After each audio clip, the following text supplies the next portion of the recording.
Il était là, il était témoin au cimetière de Dagnoin le 15 octobre 1987. Il fait partie des prisonniers qui ont enterré le président capitaine Feu Thomas Sankara et ses compagnons. Oui, lui, il a décidé de retracer son vécu, ce qu'ils ont vécu cette nuit-là à 20 heures, à travers un livre. Et nous avons décidé de découvrir ce livre-là et lui faire parler aussi de ce qu'il a vécu à travers notre entretien du jour. Nous recevons comme invité ce matin Monsieur Malik Yamba Sawadgo.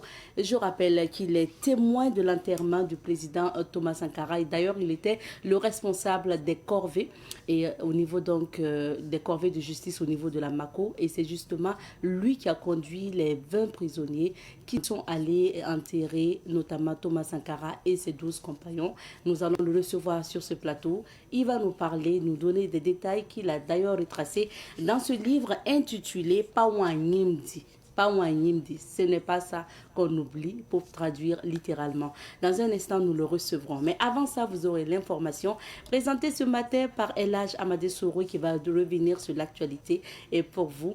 Et puis, en fin d'émission, Francis Emmanuel Zongo sera là pour les éphémérides. Mesdames et messieurs, bonjour, bienvenue à ce nouveau numéro de l'émission Bonjour le Faso. Nous sommes ravis de vous retrouver pour une nouvelle semaine de présentation. Alors que Dieu nous permette de passer une semaine agréable et surtout de réussir les entreprises de cette semaine. Bienvenue encore à Bonjour le Faso. Et nous prenons tout de suite la direction de Lango pour démarrer l'aventure. C'est parti pour la rubrique à la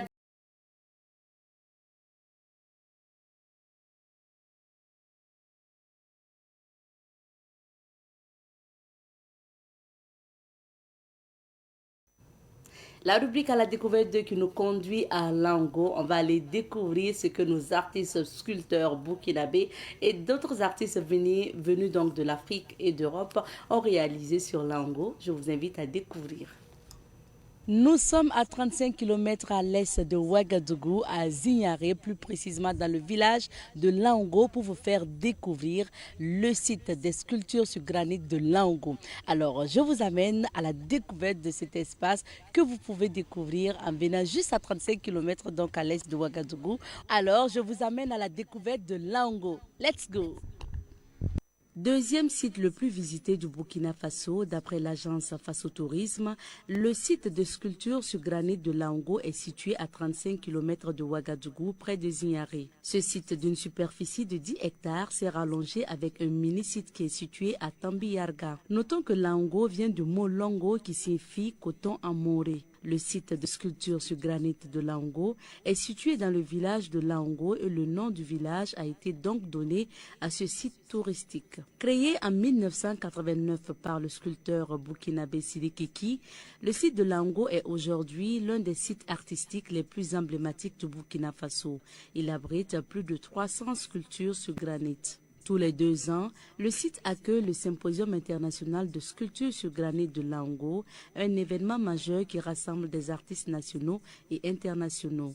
Pour ces journées de création, aucun thème n'est imposé. Les œuvres naissent d'une totale liberté de création. Les sculptures retracent la vie de la société. Il y a des thèmes en lien avec la femme, l'alimentation, des œuvres qui rendent hommage au FDS, des œuvres qui parlent également de l'Afrique. Ce musée à ciel ouvert transforme le granit en œuvre monumentale, façonnée directement sur place par des artistes venus d'Afrique et d'Europe. Visiter Lango, c'est se laisser surprendre par des sculptures monumentales dans un cadre naturel et paisible.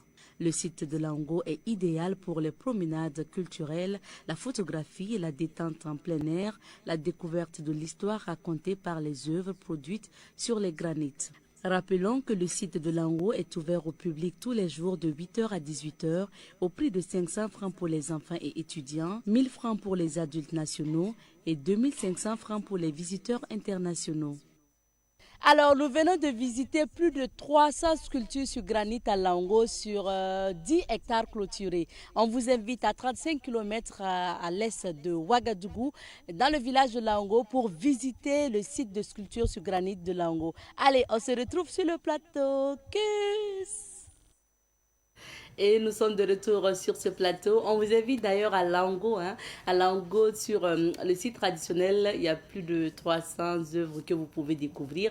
Mais il faut dire qu'il y a une extension de Lango qui est Tambiyaka. Et là-bas également, il y a d'autres œuvres que vous pouvez découvrir. Rappelons que ce symposium de chaque 2 ans permet aux artistes de s'exprimer sur ces pierres-là, à l'état pur, à l'état naturel. Allez-y visiter tout simplement.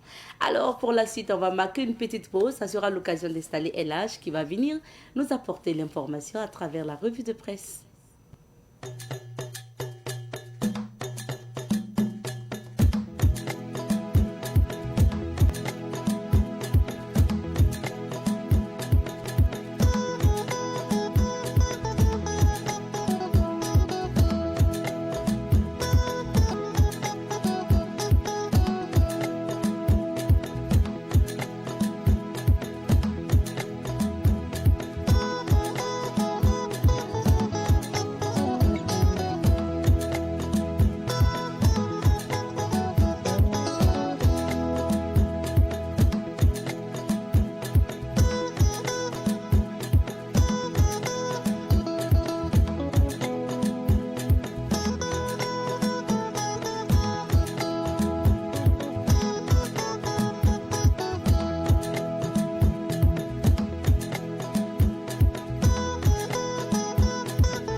Savan TV, la télévision des nouvelles idées.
Savan TV, la télévision des nouvelles idées.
la télévision des nouvelles idées.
Savan TV, la télévision des nouvelles idées. Et de retour sur ce plateau pour la suite de cette émission, nous allons feuilleter les journaux ensemble. Ça se passe à travers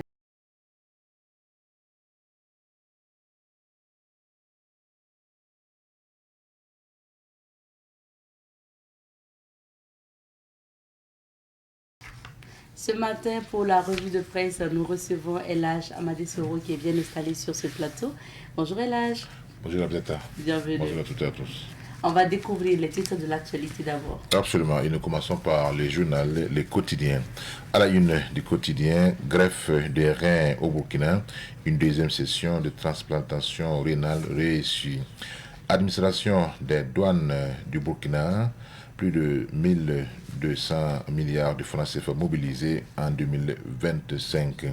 Patrice B.W. Bado, sacré maire douanier de l'année 2025. Top des 20 entreprises du BTP au Burkina, une distinction consacre l'excellence des Souroubat Burkina Faso. L'ONAB Bobo Dioulasso, un employé de commerce, remporte plus de 146 millions de francs CFA. À la suite du journal, les quotidiens place au journal Citoyen. À la une des Citoyens, actionnariat populaire, la Poste Burkina Faso et l'APEC scellent un partenariat stratégique. Transplantation rénale, la deuxième session, un succès médical, éditorial, offensive énergétique. 6e Festival international des cultures sahariennes d'Amdiaras, le Burkina participe à la célébration de la diversité culturelle. Pèlerinage diocésain 2026, lancement du jubilé des 125 ans d'évangélisation de l'archidiocèse de Ouagadougou. Innocuité des serviettes hygiéniques importées, le ministre du Commerce rassure les députés. Extension de la centrale thermique Bobo 2, un taux de réalisation de 90%. Enseignement secondaire, Moumini Zungrana prône l'esprit de famille dans les naziments. Place à présent au journal L'Express du Faso, édité à Bobo Dioulasso. À la une de l'Express du Faso, douane burkinabé, une douane qui protège la société par sa vigilance et son engagement. Bobo Dioulasso, un employé de commerce, gagne 146 509 000 francs CFA au PMUB. Autant le dire, lutte contre la corruption, le gouvernement ne plaisante pas. Entrepreneuriat et souveraineté économique à Bobo, la jeunesse en ordre de bataille. Ministère de l'économie et des finances, le ministre Nakanabo rend hommage aux retraités du département. diffamation contre le promoteur de Babali, une amende ferme de 500 000 francs CFA requise contre le prévenu. Nous poursuivons notre randonnée avec la presse burkinabé, cette fois-ci avec les journaux Aujourd'hui au Faso. À la une d'Aujourd'hui au Faso, gala du top 20 des entreprises du BTP, Surubat, Burkina remporte les trophées d'honneur. Aux universités de Dakar et Saint-Louis, les étudiants sont tapis le PASTEF face aux affamés des RU. Système des Nations Unies au Burkina Faso, système donc des Nations Unies au Burkina Faso, plus de 850 milliards de francs CFA pour le triptyque paix, développement, cohésion sociale. Yarma 2026, les fidèles catholiques ont prié pour le retour de la paix au Burkina. Réunion madrilène sur le Sahara occidental, Trump fait plier l'Algérie. News du jour, 4 locomotives pour améliorer le fret donc à Sitaraï. La justice demande que 368 millions auraient été trouvés chez l'ex-ministre Adama Sorgo. Le pasteur Karambiri chez le Mogonaba Baogo. Culture sahélienne donc. Rim Talba présent à l'ouverture du 6e FISCA. Place à présent au journal L'Observateur Palgam, à la une de l'Obs, avenue de l'Union Européenne à Bobo, avenue de la mort, s'interroge le journal. Souveraineté économique, le patronat burkinabé passe à l'offensive. Étalon, écurie, cherche nouvelle écurie. Football burkinabé, décès de l'ancien international Jean-Marie Nana.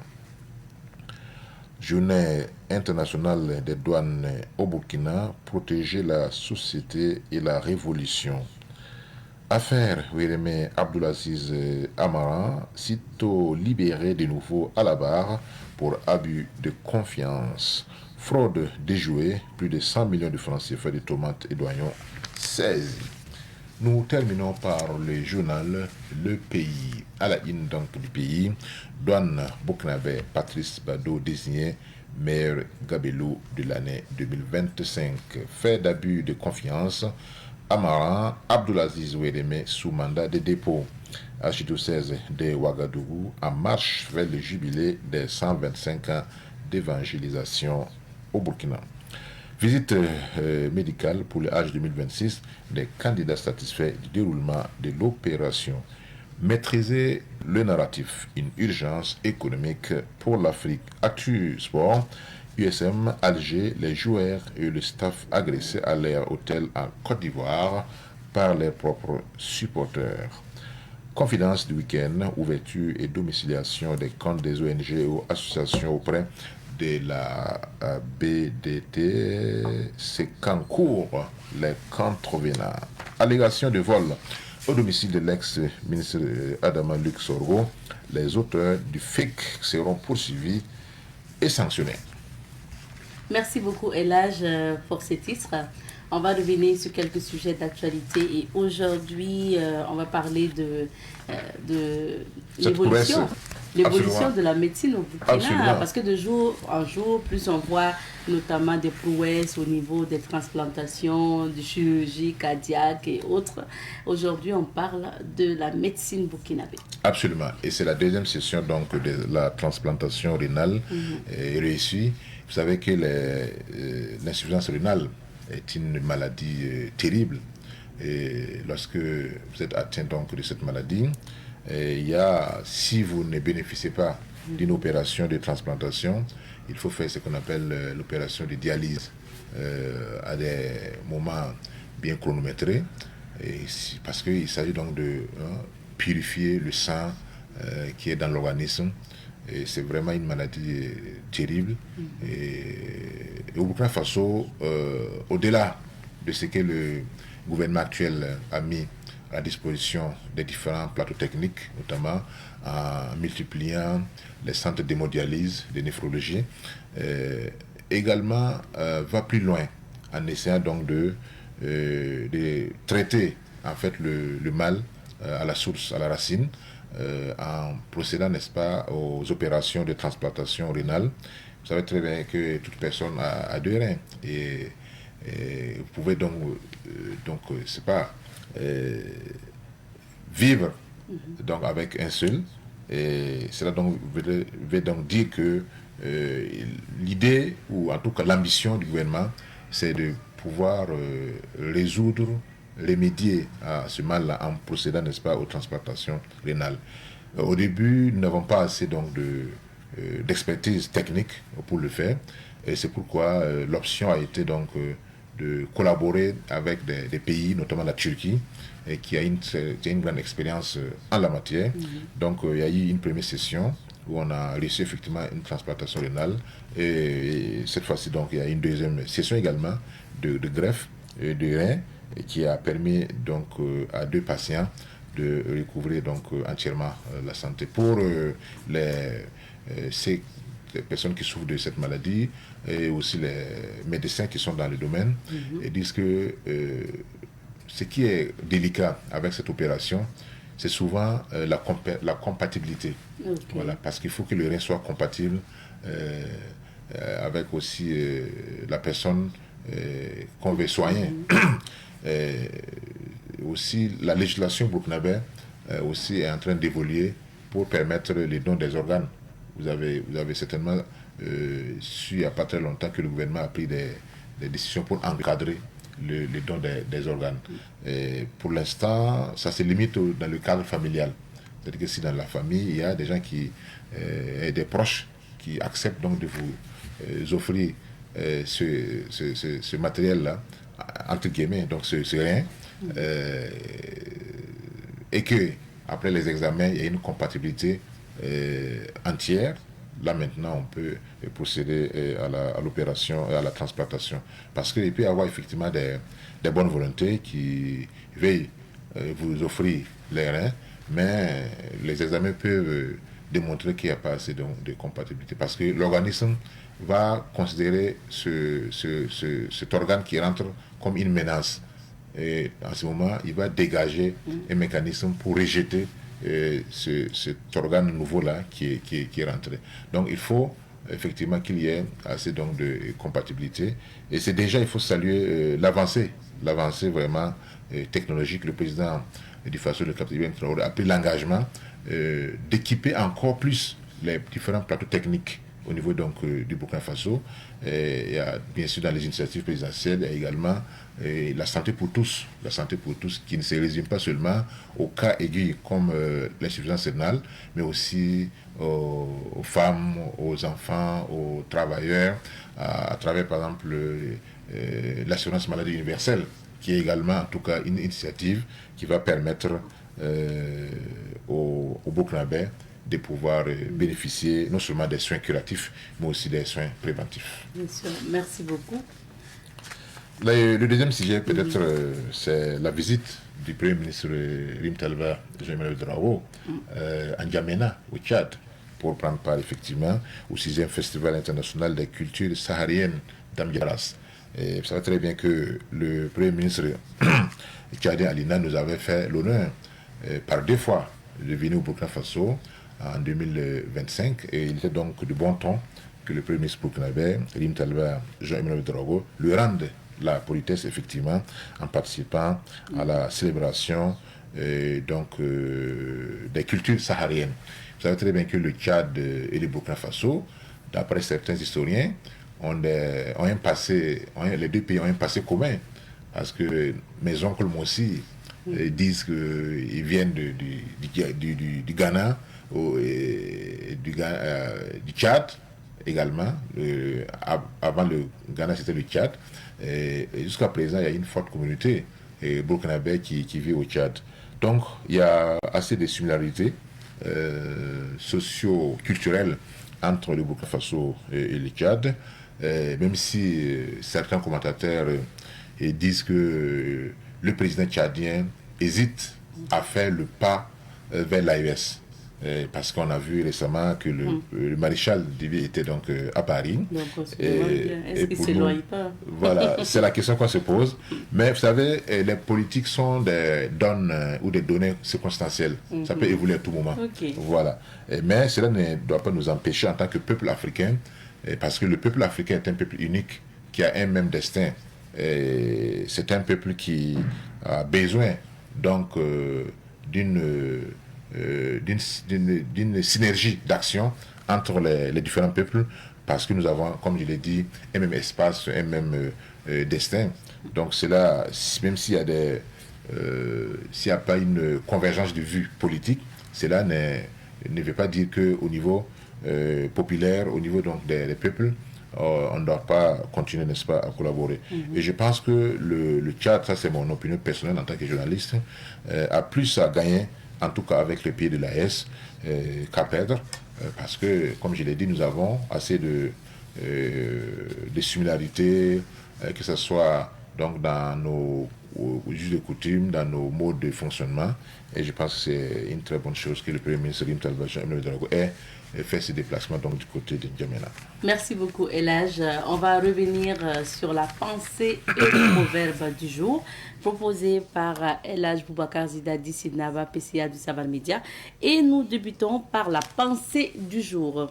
Elhaj, la pensée dit ceci: les femmes acceptent plus facilement le décès de leurs parents que l'arrivée d'une coépouse. C'est fort, hein? Je pense que je vais demander au PCA de vous donner l'occasion de nous expliquer ça. Mais c'est fort, je n'arrive même pas, c'est incroyable. En tout cas, c'est ce qui est partagé, ce qui est donc, donné comme information depuis la nuit des temps. Voilà. Et bien sûr, même dans les cas où c'est la femme même qui serait à l'origine de l'arrivée de la deuxième elle ne peut pas être à l'origine. Je ne vais pas faire de débat, mais... Je vais vous raconter une petite histoire. La petite histoire est qu'il y a une femme dans un village qui faisait la pression sur son mari en disant que seule elle souffre avec les travaux ménagers. Il est de bon temps que le mari pense à trouver en tout cas une coépouse. Le mari a insisté. Il a dit, il n'y a pas de problème. Oui, c'est moi qui demande, c'est que voilà, tu amènes une coépouse. Il n'y a pas de problème. Comme tu as insisté, et il a profité de l'absence de la femme, puis il a envoyé un tronc d'arbre, mettre dans la case, et puis couvrir donc, le tronc d'arbre là. Quand la femme est venue le matin, et le soir donc, il a dit que bon, et le mari a dit, comme tu as insisté, effectivement, voilà, je suis allé prendre une deuxième femme, elle est en train donc de dormir, il faut aller lui dire bonsoir. Quand elle est entrée dans la case, il a dit bonsoir, bien sûr c'est un tronc d'arbre, il ne va pas répondre.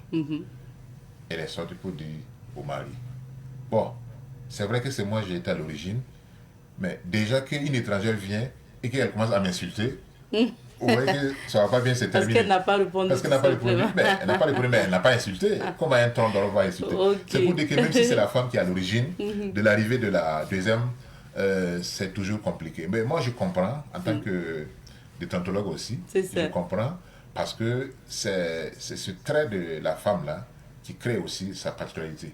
Voilà, si la femme était 100% comme l'homme, bon, je pense que la cohabitation allait être difficile. Il faut que les deux êtres-là, qui ont des réactions biologiques, qui ont des sentiments un peu opposés, puissent être effectivement dans cet état-là pour que la cohabitation. Donc le PCA nous relate effectivement ce qui est ancré. Et je pense que ce sont les femmes qui sont les mieux placées pour le dire. Et le proverbe pour terminer, on passe au proverbe du jour. La meilleure récompense pour un menteur, c'est de ne pas l'écouter. Absolument. Bah oui. Voilà, parce que si vous ne l'écoutez pas, soit il va se taire, soit il saura que voilà, le poteau rose est découvert. Voilà, parce que en ce moment, c'est votre audience qui lui donne le courage de continuer à mentir. Donc si vous ne l'écoutez pas, il va finir donc par se taire. C'est également un message que le PCA nous donne et nous recommande dans la vie de toujours dire la vérité. Parce que le plus souvent, quand on est habitué au mensonge, c'est pas parce que les gens ne vous croient pas. Vous-même, vous ne croyez pas aux gens. Parce que vous pensez que comme vous mentez, les gens aussi mentent. Et dans la vie, si tout est calqué sur le mensonge, ça veut dire qu'on ne pourra plus continuer. Il n'y a plus de crédibilité dans les rapports humains. Donc là, ça va vraiment poser un problème. C'est pourquoi c'est pas tout à fait étonnant, puisque le PCA même s'appelle Sidnaba, le roi de la vérité. Donc il ne peut que nous inviter effectivement à la vérité et à abandonner tout ce qui est mensonge. Merci beaucoup, Elage, pour ces analyses et ces explications. Restez avec nous, on va aller toquer dans quelques villes d'affaires pour découvrir ce que Dame Nature nous réserve aujourd'hui. C'est l'heure de la météo.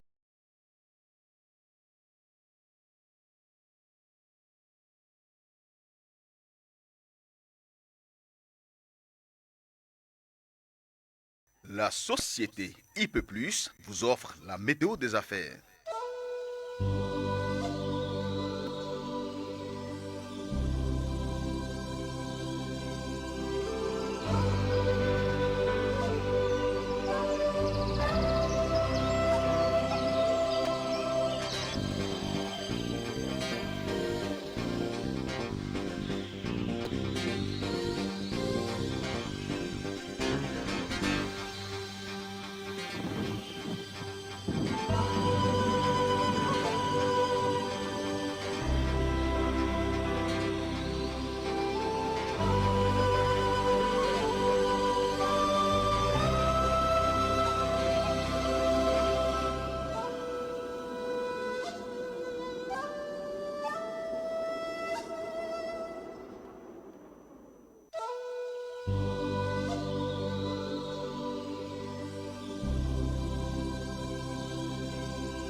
Météo des affaires vous a été offerte par la société IP+, le numéro 1 du haut débit.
Et comme annoncé, notre invité est bien installé sur ce plateau. Nous allons retrouver M. Yamba Malik Sawadgo.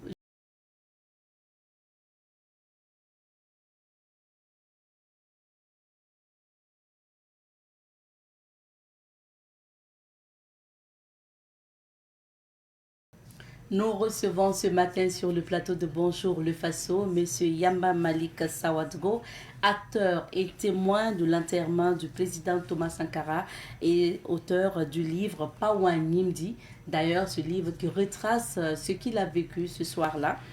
Donc, Pawa Nimdi, le serment du cimetière de Dagnoé. Rappelons que la dédicace a eu lieu le 21 décembre 2025, jour anniversaire d'ailleurs de la naissance du père de la Révolution, d'août 83 au Burkina Faso. Et nous allons parler de ce livre. Nous parlerons également du parcours de l'homme avec notre invité, M. Sawadgo. Bonjour. Bonjour. Bienvenue sur notre plateau. Merci, vraiment merci de m'avoir invité. Et je vais profiter donc de cette occasion, une fois de plus, remercier Savant Média pour tout ce que justement cet organe a fait pour cette nation. Savant Média a été donc a tendu son micro à toutes les couches sociales, à tout le monde, durant en tout cas la période difficile, durant les luttes au Burkina Faso. Donc, Savant Média a participé à l'éveil des consciences et continue de participer donc à l'éveil de conscience. Donc, merci vraiment, beaucoup. je vous félicite pour ça. D'accord, merci bien. Alors, comme annoncé, je rappelle que vous faites partie des prisonniers qui ont enterré le capitaine Thomas Sankara le soir donc, du 15 octobre 1987. Mais avant, on va parler de votre parcours, comme je l'ai dit. Mais déjà, comment vous occupez, comment vous occupez vos journées depuis vos derniers postes politiques au niveau donc en tant que député déjà et en tant que vice-président aussi de la commission électorale nationale indépendante qui n'existe plus, hein. Mais comment vous occupez vos journées? Oui, bon, j'ai un quotidien comme d'habitude, hein. C'est vrai que je suis sollicité de gauche à droite, voilà, pour apporter mon expertise. Quoi qu'on dise, mon parcours m'a mis dans plusieurs domaines. Donc, j'ai une certaine expérience. Et comme je vis toujours, je pensais que c'est toujours bon donc, de les partager avec les plus jeunes. Donc, de temps en temps, je suis sollicité. Bon, et donc, plus voilà, c'est ça ma vie. Échange. Voilà, rencontre, échange. Voilà. Les partis politiques sont dissous maintenant. Qu'est-ce que vous en pensez? Oui, je trouve que c'est une bonne chose. C'est une bonne chose parce que, vu le contexte, parce que la révolution, quand on parle de la révolution, il faut une rupture avec l'ordre ancien. Pour une révolution réussie, c'est une rupture avec l'ordre ancien. Mais si on laisse l'ordre ancien toujours dans sa position et qu'on parle de révolution, ça peut être un problème. Donc je pense que la dissolution, je ne connais pas la suite, mais je pense qu'il y aura une autre forme qui va donc permettre, bien sûr, aux acteurs, peut-être pas les mêmes, aux acteurs, justement, de jouer pleinement leur rôle. Je donc pense bien. Voilà. Monsieur Sawadgo, vous avez travaillé à Air Volta, aujourd'hui Air Burkina, et après vos études à l'université. Pendant ce temps aussi, vous étiez dans un parti qui exerçait dans la clandestinité. Parlez-nous de ces années de début de votre militantisme politique. Ah oui, effectivement, si vous voyez dans les années 80, si vous suivez, il y a eu des successions de coups d'État. Alors, ça finit par éveiller la masse ouvrière, notamment les jeunes, pour qu'ils cherchent à comprendre pourquoi c'est comme ça. Donc, je faisais partie donc, de ces jeunes-là. Et nous avions compris que c'était un problème de gestion. C'est un problème de gestion. Et comment fallait faire? Il fallait travailler à ce qu'il y ait une rupture. Je parlais tout de suite de rupture. À ce qu'il y ait une rupture avec cette manière de faire. Donc, à la recherche justement de ces solutions, que je me suis retrouvé avec d'autres camarades, voilà, que je remercie le camarade Touré Adama, paix à son âme, qui était chef de Oula, voilà, qui était donc notre grand frère du quartier, voilà, qui a accepté donc de nous, j'allais dire, nous recruter, nous rassembler et nous donner justement une forme de formation. Parce que nos débats, ça tendait en tout cas à l'éveil des consciences. Voilà comment nous avions commencé. Et jusqu'à la rupture qu'il y a eu entre Thomas Sankara et les autres camarades. L'arrestation de Thomas Sankara. Donc dès que Thomas a été arrêté, et Blaise Compaoré s'est retranché à Pau, et nous étions déjà organisés. Dans notre organisation, alors certains de nos camarades ont rejoint Pau pour justement se former militairement. Et nous autres, nous sommes restés donc à Ouagadougou pour préparer l'avènement de la révolution. Donc déjà, nous savions qu'une révolution allait venir, une révolution souhaitée allait venir, mais quand et comment cette révolution allait s'appeler, on ne le savait pas. Et là, vous prépariez le terrain, vous avez organisé et tout. Voilà. Vous étiez prêts, comme on le dit, pour attendre la révolution. Et la révolution de Thomas Sankara arrive finalement, bien sûr. Donc en août 1983, et avec Thomas Sankara à sa tête, bien sûr. Et là, vous vous lancez pleinement en tant que CDR. Un des responsables aussi CDR du quartier d'Apoya. Tout à fait. Donc, comment vous avez vécu cette révolution-là, avant bien sûr ce qui va suivre? Ah oui, cette révolution, jusqu'à présent, moi ce que je me trompe, je n'ai pas encore vu un régime qui a eu l'adhésion populaire comme la révolution d'août. Parce que le citoyen burkinabé se sentait concerné même par la gestion, jusqu'à la base. Il n'y avait pas de village où il n'y a pas de CDR. Donc, je donne un exemple. Si vous êtes fonctionnaire, vous allez dans un village avec le véhicule de l'État, les CDR vont vous demander les papiers. Ils vont contrôler, vont voir pourquoi et comment vous êtes ici. Donc, ça veut dire qu'ils ont pris conscience. Ils se disent que la chose de l'État, c'est leur chose. Leur chose, c'est la chose de l'État. Donc, je n'ai jamais rencontré véritablement un régime de ce genre. Et vous étiez engagé pleinement dans cette révolution? On ne pouvait pas faire autrement. J'étais véritablement engagé pleinement. J'étais content justement d'y être. Donc, de servir à travers, bien sûr, votre poste à Air Volta, mais aussi de continuer la formation des autres jeunes aussi. Tout à fait. Non seulement servir mon poste à Air Volta, mais travailler à mettre en place aussi les structures de service, puisqu'il y avait les CDR de service aussi. Voilà, il y a eu les CDR géographiques, les CDR de quartier. On appelait ça les CDR géographiques. Et il y avait les CDR de service. Donc, Air Volta fait partie des premiers CDR, les premiers à avoir le CDR donc de service. Mais finalement, ça ne se passe pas bien jusqu'à la fin, en tout cas au niveau de votre poste à Air Volta, Air Burkina aujourd'hui, parce que vous êtes ensuite affecté à Bobo Dioulasso. Dans votre livre, vous dites que c'est une affectation arbitraire, mais ça ne s'arrête pas là, parce qu'après vous êtes accusé de détournement de fonds. Et ça va vous coûter cher parce que vous allez faire la prison à cause de ça. Comment vous avez vécu ces moments? Très difficile. Très difficile. Parce que d'abord, l'affectation, je n'ai pas compris.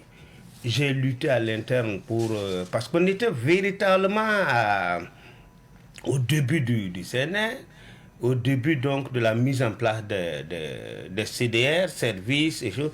Donc vraiment, je ne comprenais pas pourquoi on va m'éloigner de mes camarades traditionnels. Vraiment, je ne comprenais pas pourquoi. Donc, néanmoins, comme je l'ai dit, un révolutionnaire, c'est la discipline. Donc, néanmoins, je suis parti à Bobo et j'ai continué avec les camarades de Bobo à animer justement à ma manière la révolution. Donc, c'est là que une accusation est venue de détournement. Et je me suis justifié. Pour moi, c'était terminé. Et un jour, voilà, on m'embarque à la gendarmerie de Bobo d'abord, ensuite à la gendarmerie de Ouaga, voilà, pour être traduit devant les TPR. Alors, le cas là, c'est quoi? Voilà. Le problème, c'est qu'il y avait des TPR presque dans toutes les grandes villes. Il y avait les TPR de Ouagadougou, les TPR de Bobo, les TPR. Il y avait un peu les tribunaux partout, comme aujourd'hui. Il y a les tribunaux ordinaires partout. Ensuite, ce dont on m'accuse, ce n'est pas à Ouaga, c'est à mon poste à Bobo. Donc pourquoi on ne me jurerait pas à Bobo? Donc tout ça, c'est des questionnements, bon, que j'ai certainement après compris les raisons. Tout compte fait, vous avez été jugé et condamné à 12 mois de prison ferme par justement ces tribunaux populaires donc, de la Révolution. Et vous avez été déféré à la Mako. Tout à fait. Comment vous avez vécu cette prison-là? Ah oui, bon, je l'ai vécu comme bien sûr les autres à son temps, parce qu'il y avait les TPR un peu. Je crois que je suis passé devant les 18e assises des TPR de Ouagadougou seulement, de Ouagadougou. Parce qu'ailleurs, ça peut être 5e assises, 6e, mais Ouagadougou, je suis passé devant les 18e assises. Là, donc, si effectivement allé trouver d'autres collègues, peut-être anciens camarades, là, donc, bon, ça s'est bien passé, mais un lutteur, c'est un lutteur. Là où on le met, on ne peut pas te garer, on gare un véhicule gâté qui ne peut pas bouger. Donc, vous avez ramené la révolution en prison? Oui, et j'ai pu en tout cas essayer d'être l'un des premiers responsables à la prison. Donc, je ne me suis pas du tout... Bon, je ne peux pas me plaindre. Voilà, je ne peux pas me plaindre de la manière où comment j'ai été traité à la prison. En tout cas, je ne peux pas me plaindre. Parce que j'avais même une mobilette de service. J'avais une mobilette de service. J'amenais mes collègues détenus le matin à la prison, au palais de justice, pour être entendu, être jugé. Et je retourne le soir chercher donc les documents de justice pour ceux qui sont libérés puissent rentrer. Bon, ceux qui ne sont pas libérés, bon, qu'ils sachent à combien de temps on les a condamnés. Et vous l'avez dit, c'est ça. Donc, au niveau de la prison, en tant que chef des corvées de justice, parce que vous aviez ce poste-là, et puis arrive le soir du 15 octobre 1987, où Thomas Sankara et ses 12 camarades ont été tués, alors que vous étiez chef des corvées de la justice, il faut le rappeler. Vous êtes rendu au palais de justice vers 16h pour récupérer du courrier, comme vous l'avez dit, pour voir quel prisonnier serait libéré. Et c'est à partir du palais de la justice que vous avez entendu les premiers coups de feu. Tout à fait. Qu'est-ce que vous avez fait tout de suite dans l'immédiat? Tout de suite, bon, je peux préciser que j'ai eu la chance de prendre déjà les documents. Vous aviez déjà j'avais déjà pris les documents avec moi. C'est en sortant qu'on a entendu les coups de feu. Bon, je ne pouvais pas rester au palais parce que ceux qui sont du palais même sont en train de sortir, sont en train de fuir. Bon, moi aussi j'ai pris la tangente, je suis parti. Et je logeais ma grande famille à Dapoya, donc pas loin donc, du rond-point des Nations Unies actuel. Donc, quand je suis sorti, j'ai tenté d'abord d'aller à la maison d'arrêt. Et quand je suis passé devant l'actuel CES, c'est devenu quoi, je ne sais plus, ce n'est plus CES. Voilà, donc devant l'actuelle présidence, qui était effectivement la présidence à son temps, et arrivé à l'autre croisement, gendarmerie et conseil de l'entente, bon, on ne pouvait plus passer.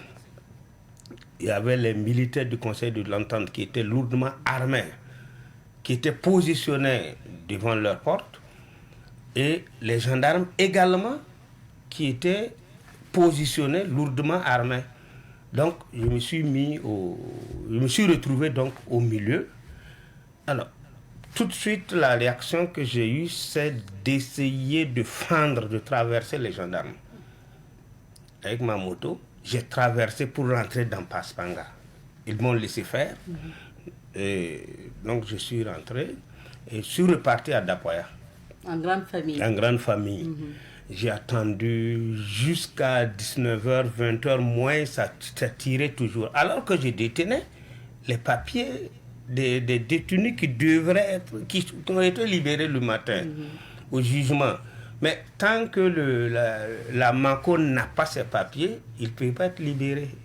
Donc je ne veux pas prendre la charge consciente sur moi pour faire dormir quelqu'un illégalement une seule nuit à la MACO.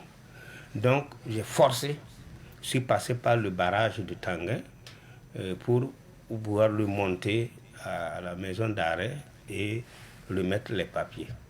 Et c'est comme si on vous appelait au niveau de la maison d'arrêt et de correction de Ouaga. Exactement. Parce que quand vous arrivez à 20h moins là, vous avez juste eu peut-être le temps de déposer le courrier. Tout à fait. C'est après que on vous dit que de réunir 20 prisonniers pour une corvée cette même nuit-là. Tout à fait. Et 20 prisonniers, on ne vous a pas précisé qui. Non, Pourquoi non. vous avez décidé d'aller avec 19 autres, compléter le nombre de 20 en tant que chef de corvée? Oui, c'est vrai. Lorsque je suis arrivé, lorsque j'ai déposé le courrier, le téléphone a sonné au même moment. C'était le téléphone fixe. Hein. Donc, j'attendais que le chef de poste finisse. Et dès qu'il a fini, il m'a dit que le régisseur, c'est le régisseur qui était au bout de l'autre côté du fil, que le régisseur a dit de préparer 20 personnes de corvée. Bon, moi j'ai dit ok, il n'y a pas de problème. Et j'ai tout de suite appelé quelqu'un d'autre, qui s'appelle Rasmane. Donc je lui ai dit, bon, prépare-moi 20 personnes. Et je rentré dans ma cellule. Quelque chose m'a dit, mais écoute, toi tu viens difficilement de la ville.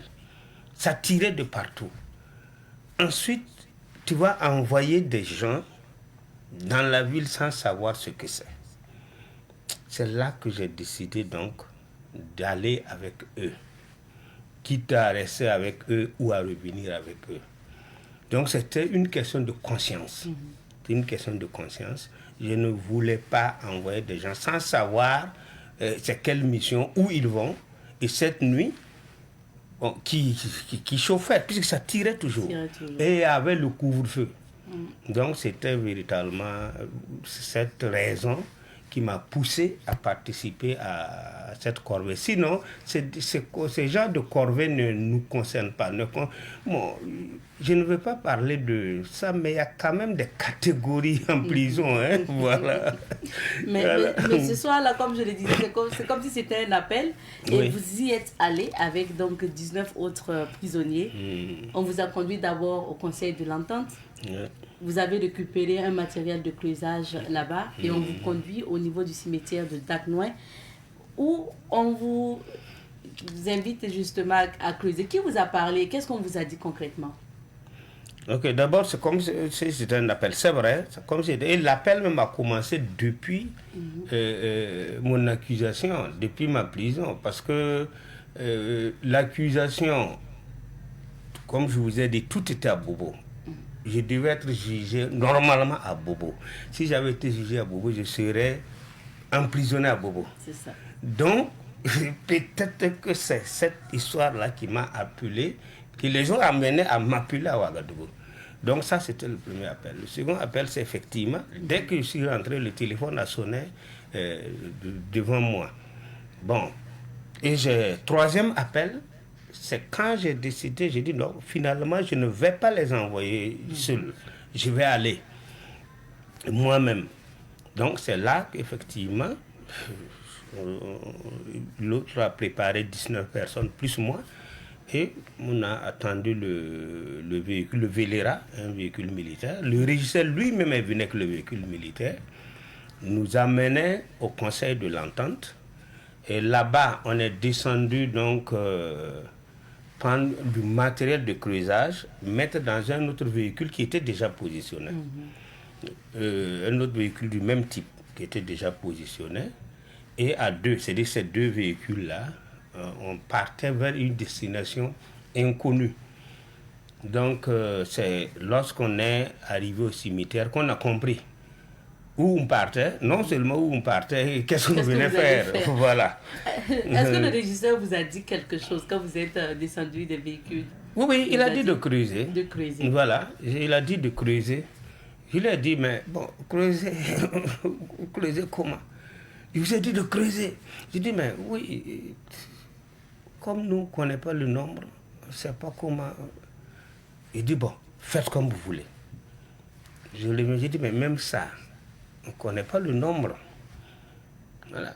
Donc, vous n'osez pas dire le nombre de cadavres. Hein? Voilà.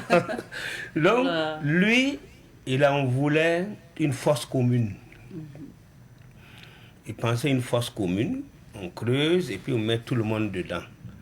Et moi, je tenais à ce que ce soit des tombes individuelles.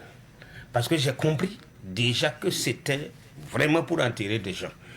On n'avait pas l'identité de ces gens-là. On n'avait pas.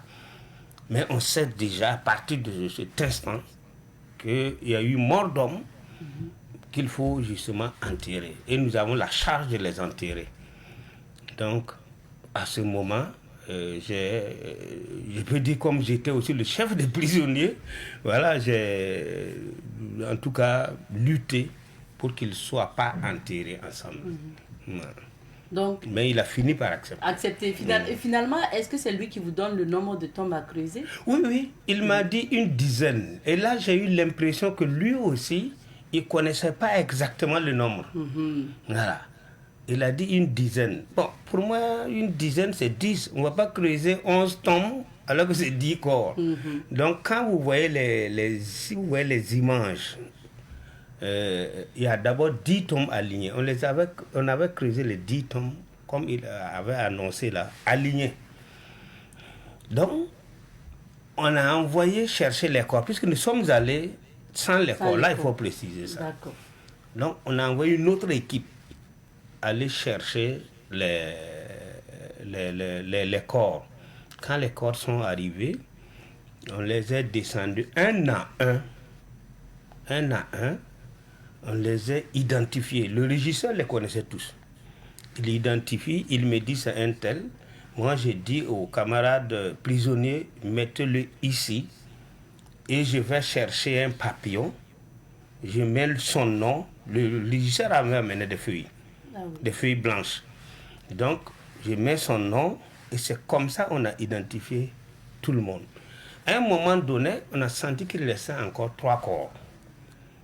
Dans ces 3 corps, on a compris qu'il y avait le corps de Thomas. Donc, comment vous avez... C'est à la dernière minute que vous avez découvert le corps de l'ancien feu président Thomas Sankara? Oui. À la dernière minute et au cimetière, et sauf peut-être ceux qui connaissaient, c'est ceux qui sont repartis chercher les corps.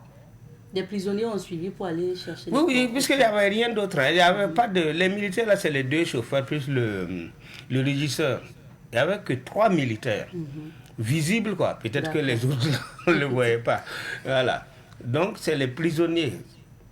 Le régisseur est reparti du cimetière avec des prisonniers pour aller chercher le corps. Moi, je suis resté avec les autres prisonniers parce que les prisonniers, il ne faut pas trop s'éloigner. Ils risquent de fuir.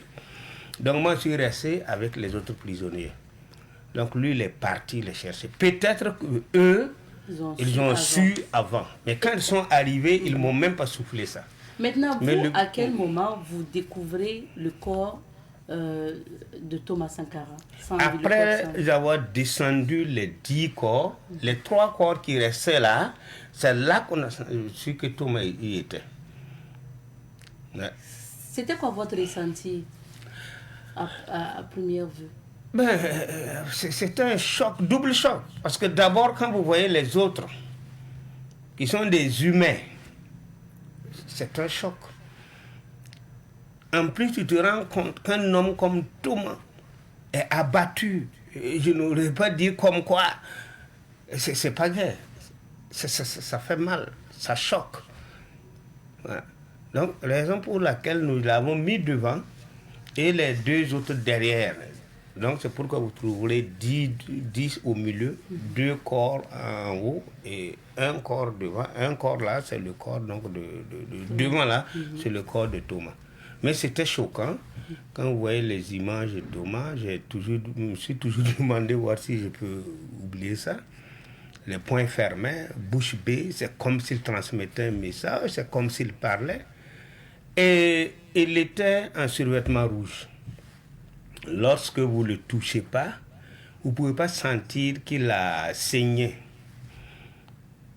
Donc, vous pensez que quelqu'un qui est couché normalement, avec poings fermés, bouche bée.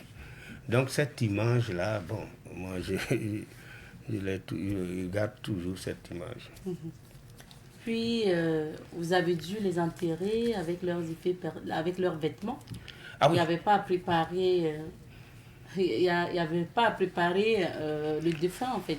Non. Il fallait juste enterrer avec les vêtements, les effets personnels. Non, il n'y avait pas ça. Il y avait des flaques d'eau à côté. Et comme nous les avons enterrés sans gants, on avait les mains ensanglantées.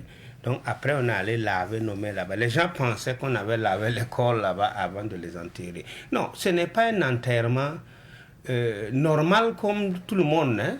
Non. Les prisonniers ont leur manière d'enterrer. Voilà, c'est directement. C'est directement. Hein? Donc, les gens enterrés avec ceux qui sont venus, ce qu'ils portaient. Bon, sauf d'autres choses que les détenus ont enlevées. Hein, notamment, quand je reviens sur Thomas, notamment sa bague et ses baskets, ses chaussures du sport. Donc, là, ils l'ont enlevé, ils sont partis avec. Sinon, tout le reste là, c'est resté là-bas. Bon, on entend des gens dire oui, je suis venu, j'ai trouvé ça. Bon, au cimetière, on trouve tout. Hein. Même aujourd'hui, quand vous allez, nous sommes en Afrique, c'est une poubelle. Voilà. Mais ce qu'ils ont trouvé, ce n'est pas les effets de Thomas. Ça, au moins, je peux être sûr de ça, pendant que je vis. Parce que les militaires se sont rassurés aussi que vous avez ramené tout. C'était devant le régisseur. Voilà, c'était devant le régisseur. Puisqu'il semble que le régisseur, je conditionne ça parce que je n'ai pas les preuves.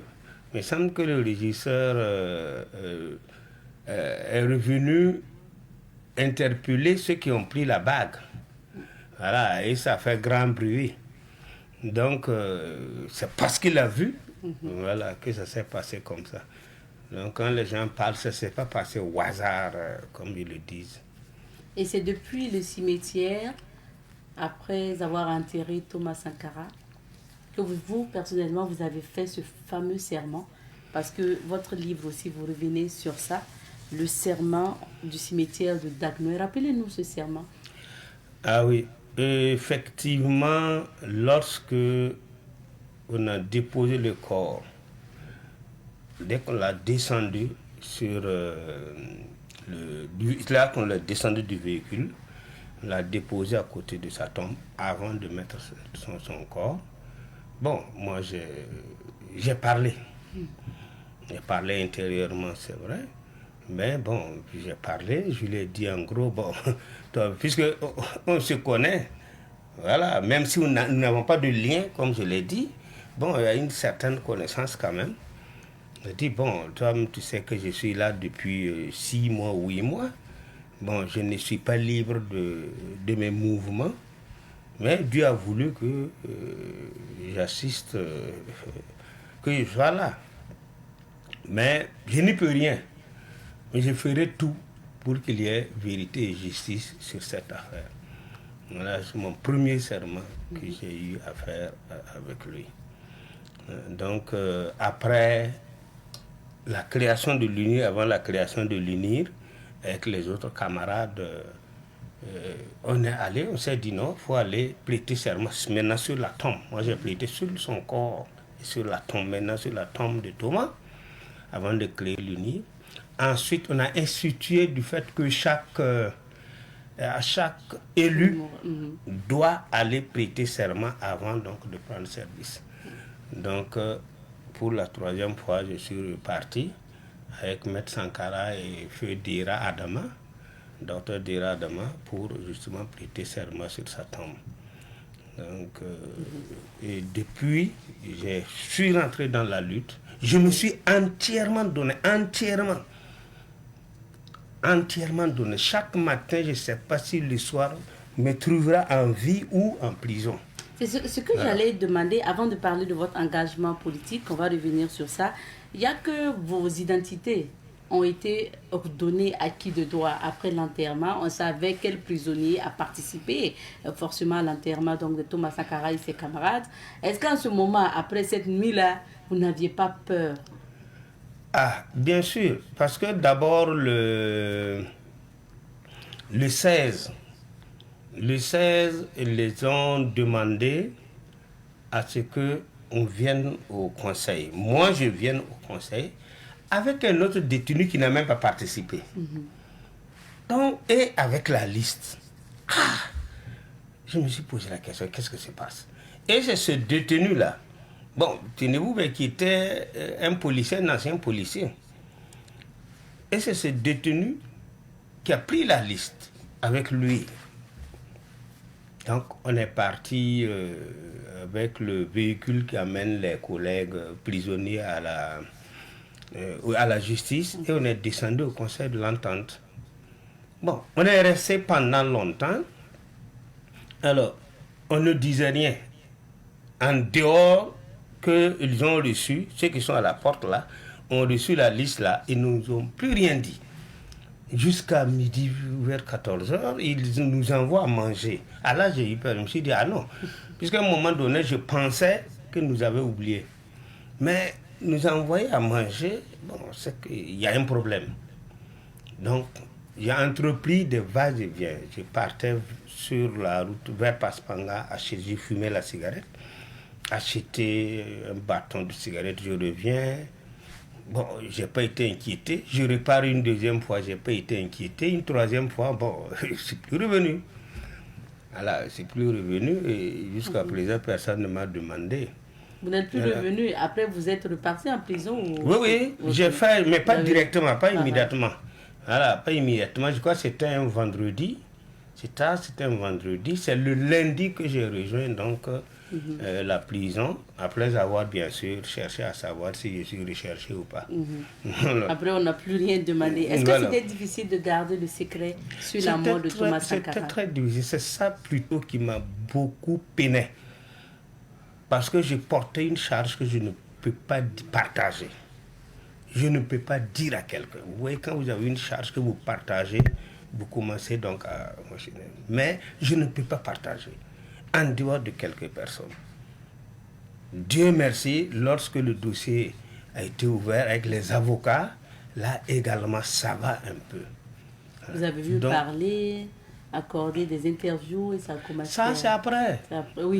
On parle maintenant justement du chapitre de 2014 parce que vous avez tout à l'heure dit, vous avez milité dans l'UNIR MS et ensuite vous avez rejoint aussi le MPP. Le MPP. Et le MPP qui était organisé avec d'autres partis donc, de l'opposition au niveau du CEFOP. Et en 2014, avec le peuple burkinabé, le CEFOP, les syndicats, vous avez réussi à chasser Blaise Compaoré. Exactement. Qu'est-ce qu'on s'est dit finalement? Parce que quand on voit votre parcours, CDR, quelqu'un qui aime la révolution, qui a dû malheureusement assister à l'enterrement de Thomas Sankara, qui a fait le serment, qui ensuite s'engage dans la politique pour lutter justement pour ce serment. Et finalement, en 2014, Blaise Compaoré est chassé du pouvoir. Qu'est-ce que vous dites en ce moment intérieurement? Intérieurement, comme à la dédicace, M. Sankara a témoigné, que je lui ai dit non, je suis satisfait. Voilà, j'ai atteint mes objectifs. Voilà. Il dit quoi? Il dit, mais j'ai atteint mes objectifs. Je faisais ce qu'on appelait la politique pour ça. Pas pour rien d'autre. Pour ça. Moi, j'ai atteint mes objectifs. Et effectivement, depuis lors, personne ne m'a vu dans un mouvement, j'allais dire, tracté. Je n'ai plus jamais été candidat à quoi que ce soit. Quand bien même j'ai eu des occasions. Je ne l'ai pas fait. C'était mon objectif, c'était ça. C'est pourquoi le livre là, se dit Pawanyim. Ce n'est pas ça qu'on oublie. Ce n'est pas ça qu'on oublie. Parce que lorsque Blaise est parti, j'ai fait une déclaration qui s'appelle 9877 jours de combat pour un serment. Quand vous faites les décomptes, ça fait exactement 9877 jours. Le jour qu'il a tué, que Blaise a tué Thomas et le jour que lui-même il a fui. Donc j'ai fait cette déclaration en 2014 que j'ai publiée. Et c'est dans le livre que j'ai révélé donc, que mon dernier enfant, bon, aujourd'hui il est en Afrique centrale, donc moi je l'ai surnommé Pawanyimde. Donc en l'honneur de Thomas Sankara, pour ne pas oublier ce qui s'est passé. On ne peut même pas oublier. Et ce qui est bien, c'est qu'avec un livre, forcément, on ne pourra plus jamais oublier. Parce que vous l'avez gardé intérieurement. Ensuite, quand l'occasion s'est présentée, vous l'avez relayé aux avocats, à la justice, ensuite aux médias. Mais retracer cela dans un livre, c'est pour la prospérité. Pour notamment aussi permettre aux plus jeunes de découvrir avec des détails près, parce que quand vous lisez le livre, la différence c'est que vous avez des détails près. Ouais, merci justement pour ça, et vous me donnerez l'occasion de le remercier, ceux qui m'ont, j'allais dire, faire la pression pour que j'écrive. Parce que lorsque j'ai décidé d'écrire, j'ai dit à maître, bon, j'ai cédé à la pression, hein. je vais écrire. Donc, puisque les techniciens, les experts disent oui, tu as beaucoup parlé. Tu as parlé, c'est des audios, c'est des quoi. Mais l'exploitation n'est pas la même chose que si c'était un écrit. Voilà comment ils ont réussi à me faire écrire. Bon, c'est vrai qu'à un moment donné, j'ai failli également arrêter. Parce que c'est difficile, j'ai fait 3 ans sur ça. Quand bien même j'ai les éléments, il fallait quand même faire beaucoup attention. Donc, c'était pas facile. À un moment donné, j'ai failli même lâcher. Maître me dit, mais Malik, si tu n'écris pas dire ce que tu as fait, quelqu'un d'autre va écrire dire ce que toi tu as fait.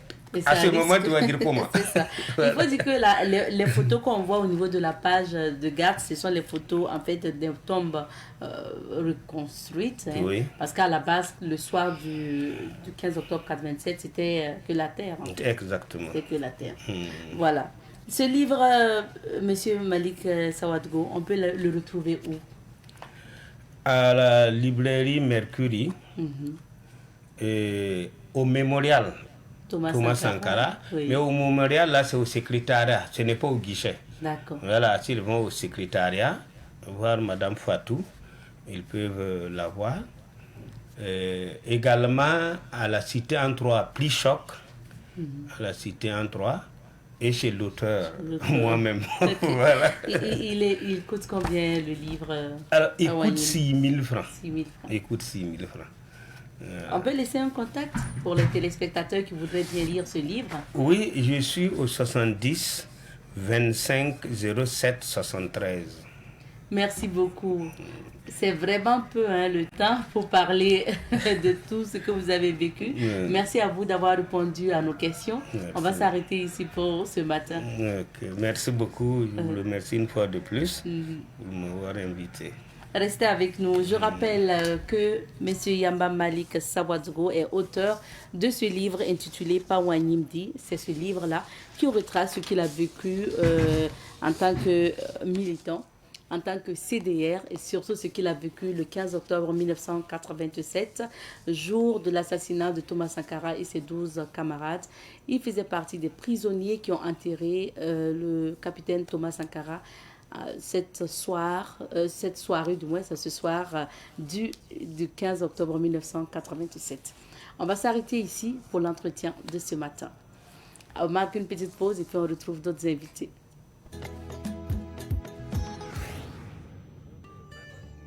Savan TV, la télévision des nouvelles idées.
Savan TV, la télévision des nouvelles idées.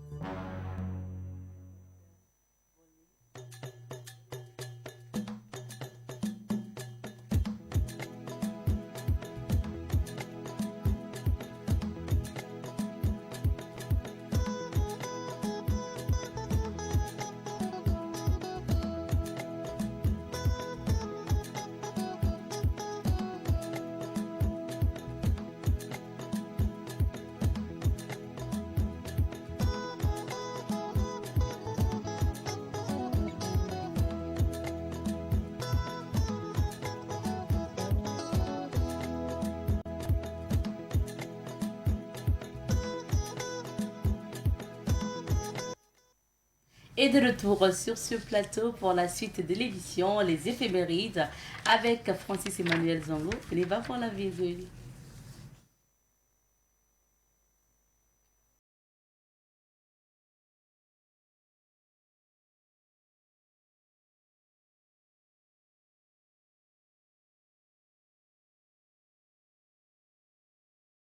Il est bien installé sur ce plateau, Marouedlé. Bonjour Francis. Bonjour Abzeta, bonjour à toute la nation burkinabé. En tout cas, Marouedlé a pris des ailes. Rien qu'en entrant ici, Maroualé. Ton invité en a parlé. Voilà. Et mon invité a dit Maroualé. Oui, oui. Alors Francis, on passe donc aux événements qui ont marqué la date d'aujourd'hui. Et nous débutons par cet événement au Niger. Répression d'une manifestation d'élèves et étudiants nigériens. C'était le 9 février 1990. Voilà qui est bien dit. Nous commençons avec cette date du 9 février 1990, destination le pays de la Teranga, précisément au Niger, où a eu lieu une répression contre une manifestation d'élèves et étudiants au Niger, ce qui est qualifié de vendredi noir à Niamey et constitue un tournant majeur de l'histoire politique du pays. Alors cette répression s'est tenue dans un contexte où les étudiants de l'université de Niamey, actuelle université Abdou Moumouni, manifestaient pour réclamer et l'amélioration de leurs conditions de vie et d'études, ainsi qu'une plus grande ouverture démocratique face au régime du colonel Ali Saïbou. Et la confrontation principale entre forces de l'ordre et étudiants a eu lieu sur le pont Kennedy, qu'on voit en image d'ailleurs pour parler de cette date. Et ce pont qui reliait le Niger, c'est-à-dire le fleuve à l'époque, et les forces de l'ordre auraient fait usage de gaz lacrymogène et de tirs à balles réelles pour bloquer la progression du cortège vers le centre-ville. Bilan, 3 étudiants considérés comme martyrs auraient perdu la vue. Il s'agit de Alio Mahanchi, Isaka Kaine et Abdul Maman Sagir. Et de nombreux manifestants également ont été blessés, certains gradant des séquelles à vie jusqu'aujourd'hui. Il faut dire que cet événement a déclenché une vague de protestation tant sur le plan national qu'à l'international, forçant le pouvoir en place à céder aux revendications démocratiques en acceptant l'instauration du multipartisme à la fin de l'année 1990. Et ces événements également ont ouvert la voie à la tenue de la conférence nationale souveraine en 1991. Donc, 9 février 1990, répression des élèves et étudiants qui voulaient plus d'ouverture démocratique et qu'on change également leurs conditions de vie et d'études. Au Niger. D'accord. Au deuxième événement, on s'intéresse à la première traversée de l'Atlantique à la nage. Et oui, quand on y voit de près, on se dit quand même que nos voisins de l'autre côté ne manquent pas d'imagination, de créativité. Lui, il a décidé de traverser l'Atlantique à la nage et ça a été chose faite. Nous sommes précisément le 9 février 1995. Guy Delage devient la première personne à avoir traversé l'océan Atlantique à la nage et en dérive. Il part le 16 décembre 1994 du Cap Vert pour enfin atteindre l'île de la Barbare aux Antilles. Le flotteur auquel il était attaché lui a permis de se laisser dériver durant les 2 tiers de sa traversée, faisant face aux courants marins, les prédateurs marins, sans oublier la fatigue extrême. Et son aventure a duré 55 jours. Donc c'est ça même que j'attendais. Il a fait combien de jours? Oui, 55 jours. 55 jours. Dans l'eau, quoi. Oui. Wow. Il a fait environ 3952 km. Il était équipé de palmes, d'un masque et d'une combinaison en néoprène et il nageait entre 6 et 10 heures par jour, tractant bien sûr un radeau de survie sur lequel il se reposait.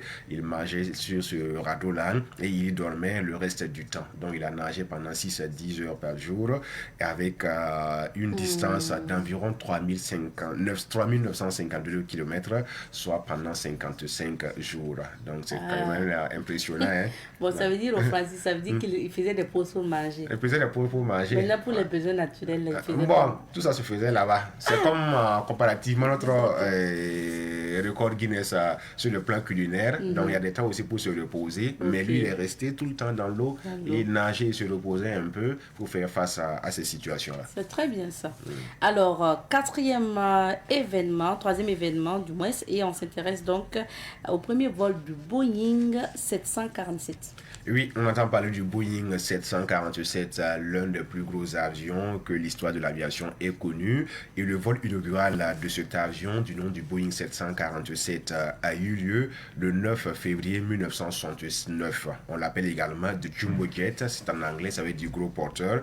Et l'appareil était piloté par Jacques Vadel, copiloté par Brian Wiggle et avait à son bord l'ingénieur de vol Jess Walick. Et le vol inaugural a duré 1h16 minutes avant l'arrivée de la Airbus 380. Le Boeing 747 était l'avion à réaction le plus gros de son époque, doté de 2 ports et de 4 moteurs à double flux. Et le Boeing 747 a révolutionné l'aviation commerciale en tant que premier avion gros porteur, introduisant une capacité de plus de 400 passagers et amorçant l'ère des voyages aériens de masse. Eh bien, on va parler en termes de chiffres à présent. La capacité en kérosène du Boeing 747 varie selon le modèle, allant d'environ 180 000 litres pour les versions antérieures à plus de 238 000 litres pour les 748-8 internationales. Et ces réservoirs situés dans les ailes et le fuselage permettent des vols long courriers avec une consommation d'environ 12 000 à 13 000 litres par heure. Donc ce Boeing la consomme 12 000 à 13 000 litres par heure selon la distance et possède également un poids à vide variant généralement entre 160 et plus de 210 tonnes selon la version, et sa masse maximale au décollage incluant carburant, passagers et fret atteint plus de 330 tonnes pour les versions classiques et jusqu'à 448 tonnes pour les dernières versions. Et ce chiffre qui va te faire tomber des nues, peut-être, hein, le Boeing 747 peut avoir une mesure d'environ 56 mètres à 76 mètres et une hauteur d'environ 19 à 21 mètres, soit l'équivalent d'un immeuble de 5 à 6 étages. Il faut noter que le Boeing a cessé de produire en janvier 2023. Donc, quand on voit le Boeing comme ça, comme si tu construis ton immeuble là, voilà, R+2, R+3, donc, R+7. tu n'as pas eu les vraies images du Boeing, Francis. Non, ça c'est une image apparente. Hein. Sinon, en réalité, voilà, ça vaut, ça vaut un R+3. Hein. Ah, oui. Voilà, le Boeing. Pesant 300 à 400 tonnes. On termine par le volleyball. Oui. Pour les amateurs des sports de main, quand on parle de sport de main, il y a le volleyball, le basketball, le handball et j'en passe. Et le volleyball a été inventé en février, précisément le 9 février 1895, par J. Morgan, qui est un directeur d'éducation physique, et il l'a inventé dans le Massachusetts. Et le sport s'appelait initialement la mintonnette. C'était pas le volleyball, au tout début c'était la mintonnette. Et au départ, William Morgan souhaitait créer un sport d'intérieur moins intense et sans contact physique, car il jugeait que le basketball était trop éprouvant pour les membres plus âgés. Donc en 1895, précisément le 9 février, lorsqu'il créait le volleyball, ça veut dire que le basketball a été créé 4 ans bien avant, et lui il a regardé, il y avait trop de contact, c'était trop rude. Comment créer un sport pour ne pas mettre en contact les différentes équipes? Il a créé le volleyball, et ça a été un mélange d'éléments du tennis, à savoir le filet, du basketball, le ballon, et du handball ou du baseball pour ce qui est des manches. Et le changement de nom a été opéré en 1896 lors d'un match de démonstration. Alfred Halstead a suggéré de renommer le sport volleyball après avoir constaté que les joueurs se renvoyaient la balle de volley par-dessus le filet. Alors à chaque fois que vous verrez un match de volleyball, sachez que ça a été créé le 9 février 1895 par William J. Morgan. Et nous sommes le 9 février. Quelles sont les journées commémorées aujourd'hui, Francis? Aujourd'hui, 9 février, nous avons répertorié 3 dates en ce qui concerne les journées mondiales et internationales. Il s'agit premièrement de la journée mondiale de la langue grecque qui est célébrée chaque 9 février. Nous célébrons aujourd'hui également la journée internationale de l'épilepsie. Pensée spéciale à ces personnes qui en souffrent. Une journée dédiée à la sensibilisation et à un rapport conséquent pour assister ces personnes. Et sur le plan culinaire, aujourd'hui également, c'est la journée mondiale de la pizza. Je sais que tu en raffoles. Oui, donc à 3 journées. J'ai hâte d'arriver en Italie un de ces jours. Voilà, la pizza. Donc c'est célébré. Oui, c'est célébré aujourd'hui également. D'accord. Maintenant, l'expression pour terminer, travailler pour le roi de Prusse. Et oui, une expression que nous vous proposons en cette journée du 9 février de l'an de grâce 2026, travailler pour le roi de Prusse. Alors, c'est une expression qui signifie tout simplement travailler gratuitement sans obtenir de récompense ou de profit pour ses efforts. Et dans l'armée prussienne, les soldats étaient payés sur une base de 30 jours. Le mois comptait 31 jours et le dernier jour n'était pas rémunéré. Alors, ils travaillaient donc littéralement pour le roi de Prusse ce jour-là. Sur 31 jours, on vous paye pour 30 jours et le 31e jour, vous n'êtes pas rémunéré. Vous travaillez c'était comme ça. Voilà, dans l'armée Prusse, il faut le dire, la Prusse également qui a été créée en 1701 et qui a beaucoup combattu l'Allemagne jusqu'à ce que les choses s'arrangent. Donc, travailler pour le roi de Prusse, signifie tout simplement travailler sans rémunération, travailler sans salaire, travailler sans reconnaissance de ses peines. Voilà, dans notre terrain, vous verrez ce qui est dit ainsi. Hein? Quelqu'un qui travaille sans salaire, ça veut dire qu'il travaille pour le roi de Prusse. Ok, Francis. D'accord, j'ai bien noté. Merci d'améliorer notre vocabulaire tous les matins. Donc, si je dis Francis travaille pour le roi de Prusse, ça veut dire que je travaille inutilement, sans rémunération, sans salaire. Donc, évitez de travailler pour le roi de Prusse parce que ça ne fait pas bon marché, c'est pas intéressant pour votre vie même si la passion est là. On doit l'éviter. Le roi de Prusse, qu'il complète le 31e jour pour la paye et on sera quitte. Merci beaucoup, Francis, d'être passé et puis on se retrouve demain. Merci en tout cas pour ces quelques minutes accordées aussi au niveau de la diffusion. Alors aujourd'hui, j'ai quand même une pensée spéciale à l'endroit d'une maman qui m'a offert le tissu, enfin, le façon d'enfanie que je porte ce matin. Alors je lui dis merci parce que une fois je suis descendue et au niveau de la sécurité, on m'a dit qu'il y a une maman qui est passée me laisser ce tissu façon d'enfanie. J'espère que c'est pas la même maman, hein. La même. Elle a dit maman invisible. Elle n'a pas voulu donner son identité ni son contact. C'est Laura qui a accusé réception. Non, je te dis que c'est à bas au niveau de la sécurité. Ok. Donc, je lui dis merci parce que j'ai pu coudre sa tenue, son paille. Et aujourd'hui, j'ai porté, je voudrais lui rendre hommage et puis lui dire que voilà, merci encore. Elle m'a dit qu'elle suit l'émission, elle aime ce que nous faisons et elle a décidé de m'offrir ce pain tissé-là, façon d'enfanie made in Burkina pour que je puisse valoriser ça. C'est Donc, très je joli. lui dis merci beaucoup maman pour ce cadeau. Elle n'a pas voulu laisser son contact et j'espère qu'elle va suivre cette émission et elle va se reconnaître. Elle a signé Maman Invisible. Nous aussi, nous vous aimons, maman. Merci. À demain. En tout Bonne cas, ça semaine. prouve que tu ne travailles pas pour le roi de Prusse, hein, avec ces présents qui tombent à tout bout de champ.